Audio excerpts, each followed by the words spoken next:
साथियों, नमस्कार।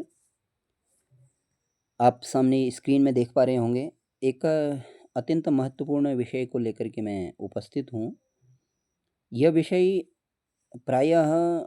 जो राष्ट्रीय सरकारी सेवाओं में कार्यरत कर्मचारी अधिकारी होते हैं, तो उनसे संबंधित है।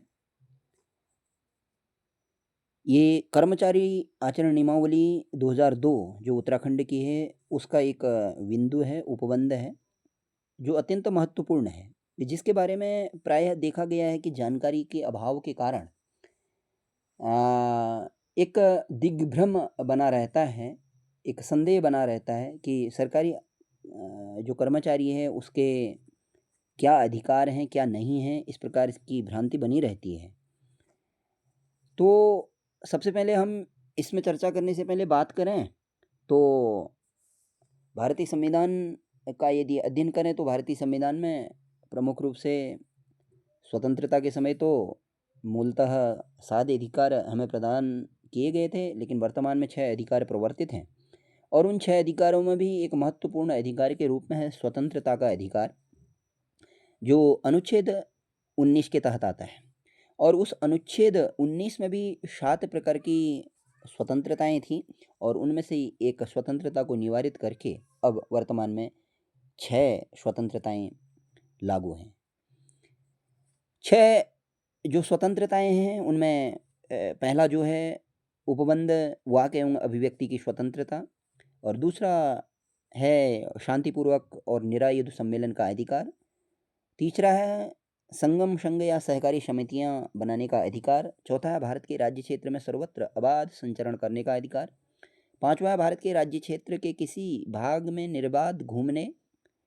अर्थात किसी भी बाधा के बिना घूमने और बस जाने का निवास करने का अधिकार, और पांचवा कोई भी वृत्ति व्यापार या कारोबार करने का अधिकार भारत के किसी भी क्षेत्र में, राज्य के किसी भी क्षेत्र में। ये प्रायः जो 6 मुख्य स्वतंत्रता अनुच्छेद 19 के तहत अधिकार हैं, तो ये प्रत्येक नागरिक पे प्रवर्तित होते हैं, लागू होते हैं। लेकिन सरकारी सेवा में कार्यरत राजकीय सेवकों के लिए कुछ उपबंध कर दिए जाते हैं, कुछ प्रतिबंध कर दिए जाते हैं, क्योंकि वो इसलिए कि कर दिए जाते हैं क्योंकि जो लोक सेवक होते हैं, कर्मचारी होते हैं, वो कार्यपालिका के कर्मचारी होते हैं और जो भी कार्यपालिका के आदेश आते हैं, उन आदेशों का प्रवर्तन कराने के लिए कर्मचारियों की महती आवश्यकता होती है, भूमिका होती है। तो यदि केवल भारतीय संविधान में प्रदत्त अधिकारों का जो अनुच्छेद 19 के तहत अधिकार हैं, उनका पूर्णतः प्रयोग करते हुए कर्मचारी भी आगे को चलेंगे, तो कहीं न कहीं कार्यपालिका के आदेशों को लागू करने में, प्रवर्तित करने में जो राज्य सरकारें, केंद्र सरकारें या अन्य सरकारें हैं, उनको समस्याओं का सामना करना पड़ सकता है। तो इसलिए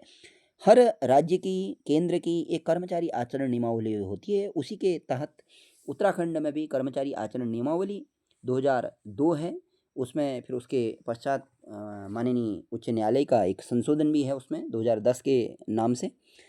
तो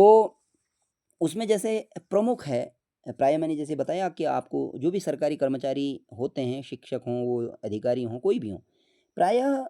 सेवा में जाने से पहले कोई उनको इस प्रकार का प्रशिक्षण प्रायः नहीं दिया जाता है। कुछ अखिल भारतीय सेवाओं को छोड़ दिया जाए या प्रांतीय स्तरीय जो क्लास 2 तक की सेवाएँ होती हैं उनको छोड़ दिया जाए, तो ऐसा कोई प्रशिक्षण नहीं होता है सेवा में जाने से पहले, नियुक्ति से पहले, कि उनको मूलभूत जो जानकारियाँ हैं उनको प्रदान कर दिया जाए और विशेष रूप से कर्मचारी आचरण नियमावली के बारे में भी बता दिया जाए। और साथ में ही जो पढ़े लिखे कर्मचारी होते हैं, शिक्षक होते हैं, उन लोगों को भी जानकारी का अभाव होता है, क्योंकि उन लोगों के पास न कभी कर्मचारी आचरण नियमावली आती है, न वो देखे हुए होते हैं, न पढ़े हुए होते हैं, अधिकतर की बात मैं ये कह रहा हूँ। तो एक सामाजिक प्रक्रिया के माध्यम से एक अ एक भय कह सकते हैं, डर कह सकते हैं, क्या प्रसारित कर दिया गया होता है कि कर्मचारी को यह नहीं करना है, वह नहीं करना है। बिल्कुल, अर्थात उसके जो मौलिक अधिकार हैं, अनुच्छेद 19 है, उसको भी पूर्णतः एक निवारित जैसा कर दिया जाता है, कहते-कहते, सुनते-सुनते, और वह भी मान लेता है। अधिकतर कर्मचारी भी ये हैं होते हैं कि वो देखे नहीं रहते हैं और वो भी मान लेते हैं कि हाँ, मुझे ये भी नहीं करना है, ये भी नहीं बोलना है। तो उसमें अनुभव के आधार पे, अपने वर्तमान के ज्ञान के आधार पे भी और थोड़ा-सा अध्ययन जो करते हैं उसके प्रायोगिक अध्ययन हो, सैद्धांतिक अध्ययन हो, उसके आधार पे भी मुझे एक कर्मचारी आचरण नियमावली 2002 का जो मैं एक प्रस्तुतिकरण करना चाह रहा था एक मुख्य बिंदु का, यद्यपि मैं शनैः ही पूरे बिंदुओं का वीडियो बनाऊँगा, उसमें एक प्रमुख ये बिंदु है, जिसको आप देख पा रहे हैं स्क्रीन में। कर्मचारी सरकारी कर्मचारी क्या नहीं कर सकता है सरकार की आलोचना के संबंध में। तो इसमें 3 उपबंध दिए गए हैं प्रमुख। तो वो है कोई सरकारी कर्मचारी किसी रेडियो, ध्यान से सुनिएगा, समझिएगा इसको, कोई सरकारी कर्मचारी किसी रेडियो प्रसारण में या छद्म नाम से या स्वयं अपने नाम में या किसी अन्य व्यक्ति के नाम में प्रकाशित किसी लेख्य में या समाचार पत्र को भेजे गए किसी पत्र में या किसी सार्वजनिक पब्लिक utterance में ऐसी कोई तथ्य, बात, स्टेटमेंट ऑफ फैक्ट का या मत व्यक्त नहीं करेगा। जैसे उसमें 3 बातें महत्वपूर्ण हैं, ध्यान से इसको समझिएगा। पहला है, नंबर 1 जो बिंदु है, जिसका प्रभाव यह हो कि वरिष्ठ पदाधिकारियों के किसी निर्णय की प्रतिकूल आलोचना हो, अर्थात जो कोई आदेश आया है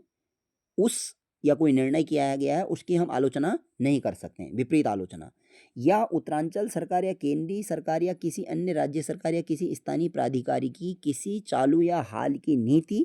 जो पॉलिसी होती है, कार्य की प्रतिकूल आलोचना हो। अर्थात एक सरकारी कर्मचारी को ये नहीं करना है। अर्थात कोई भी वरिष्ठ अधिकारी, विभाग यदि कोई निर्णय लेता है, कोई नीति बनाता है, तो उसकी प्रतिकूल आलोचना हम नहीं कर सकते हैं राजकीय कर्मचारी। दूसरा जो बिंदु है वो बिंदु है जिससे उत्तरांचल सरकार और अर्थात उस समय 2002 में उत्तरांचल सरकार थी, तो इसलिए उत्तरांचल सरकार का इसमें वर्णन कर रखा है, जिससे उत्तरांचल सरकार और केंद्रीय सरकार या किसी अन्य राज्य सरकार के आपसी संबंध में उलझन पैदा हो सकती है। अर्थात कोई ऐसा लेख्य प्रकाशित नहीं करेगा, ऐसा कोई स्टेटमेंट नहीं देगा, पब्लिक स्टेटमेंट नहीं देगा कि जिससे किसी भी प्रकार में, अर्थात उत्तरांचल सरकार के केंद्र सरकार के साथ या किसी अन्य सरकार, राज्य सरकार के साथ कोई आपसी संबंध में कोई दिक्कत न हो, परेशानी न हो। और तीसरा बिंदु है, जिससे केंद्रीय सरकार और किसी विदेशी राज्य की सरकार के आपसी संबंध में उलझन पैदा हो सकती हो। ऐसा भी कोई स्टेटमेंट ऑफ फैक्ट या स्टेटमेंट अटरेंस नहीं देना है कि जिसमें इस प्रकार की कोई उलझन पैदा हो। अब उसके बाद देखिए, परंतु इस नियम में व्यक्त कोई भी बात किसी सरकारी कर्मचारी द्वारा व्यक्त किए गए किसी ऐसे कथन या विचारों के संबंध में लागू न होगी जिन्हें उसने अपने सरकारी पद की हैसियत से या उसे सौंपे गए कर्तव्यों के यथोचित पालन में व्यक्त किया हो। अर्थात जैसे कोई हमारा पुलिस प्रशासन का कोई पुलिस अधिकारी है, कोई प्रशासनिक अधिकारी है, या कोई सचिवालय में, राज्य सरकार में जो ऊपर स्तर के जो अधिकारी हैं जिनको सरकार कुछ दायित्व दिए रहती है, तो पब्लिक स्टेटमेंट भी या किसी रेडियो में, किसी टीवी चैनल में या किसी अखबार में वो अपना स्टेटमेंट देने के लिए अर्ह होते हैं। तो ये मेरा एक अनुभव है, क्योंकि माननीय उच्च न्यायालय है, सर्वोच्च न्यायालय है, जब हम न्यायालयों में, कोर्ट्स में कई चीज़ों का अध्ययन करते हैं, प्रायोगिक अध्ययन होता है, सैद्धांतिक अध्ययन होता है, तो हमें कई सारी जानकारियाँ प्राप्त होते हैं। तो ये जानकारी देने का मेरा यही एक उद्देश्य है कि कर्मचारी को सबसे पहले सेवा में जाने से पहले अपनी कर्मचारी आचरण नियमावली को पढ़ लेना चाहिए कि उसको क्या करना है, क्या नहीं करना है। क्योंकि विशेष रूप से शिक्षा के क्षेत्र में देखा जाए, एक शिक्षक बोलेगा भी, लिखेगा भी। अगर एक शिक्षक बोलेगा नहीं, लिखेगा नहीं, सत्य नहीं बोलेगा, सत्य नहीं लिखेगा, तो कौन बोलेगा, कौन लिखेगा? तो यदि उसके अंदर डर, भय भरा रहेगा, तो जो पीढ़ी निर्माण होगा, जो भावी पीढ़ी का निर्माण होगा, तो वह भी एक डरा हुआ ही बच्चा निकलेगा। तो इसलिए शिक्षक को विशेष रूप से इन बातों को ध्यान देना चाहिए, पढ़ना चाहिए कि उसको क्या बोलना है, क्या नहीं बोलना है। इन 3 बिंदुओं के अलावा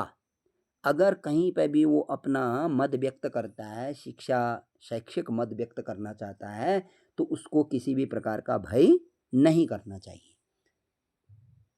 केवल समाज में ये कि आप ये नहीं कर सकते हैं, वो नहीं कर सकते हैं, क्योंकि अध्ययन किए हुए नहीं होते हैं कर्मचारी आचरण नियमावली का, और सच मान लेते हैं कि हाँ, मुझे ये भी नहीं करना है, वह भी नहीं लिखना है, यह भी नहीं बोलना है, वह भी नहीं बोलना है। इस प्रकार की भ्रांति समाज में बनी रहती है। तो इसलिए मैं समझता हूँ कि इस छोटे से वीडियो के माध्यम से जो भी सरकारी कर्मचारी हैं या जो आने वाले समय में होने वाले हैं, तो वो इस बात को ध्यान से दें कि इन 3 बिंदुओं के अलावा कोई ऐसा बिंदु नहीं है। अर्थात हम जो सरकार की नीतियाँ हैं, अर्थात उच्चाधिकारियों को कोई आदेश हैं, नीतियाँ हैं, उनकी प्रतिकूल आलोचना नहीं कर सकते हैं। केंद्र, राज्य सरकारों के मध्य कोई उलझन पैदा करने वाले बयानों को जारी नहीं कर सकते हैं, और केंद्र या विदेश की राज्य सरकारों से संबंधित कोई बयानों को जारी नहीं कर सकते हैं। अर्थात हमारे बयानों के माध्यम से, हमारे कथनों के माध्यम से कोई इस प्रकार की स्थिति पैदा न हो जिससे हमारे उन दोनों के मध्य या तीनों के मध्य, सरकारों के मध्य संबंध खराब हो। तो इसलिए मैं समझता हूँ कि यह हम सभी लोगों के लिए जानकारी के लिए यह वीडियो होगा, महत्वपूर्ण वीडियो। और आने वाले समय में मैं धीरे धीरे पूरी कर्मचारी आचरण नियमावली जो है उत्तराखंड की, उसका एक एक बिंदु मैं केवल ज्ञानार्थ, सरकारी कर्मचारी लोक सेवकों के ज्ञानार्थ उस प्रत्येक बिंदु की परिभाषा करते हुए मैं वीडियो बनाऊंगा।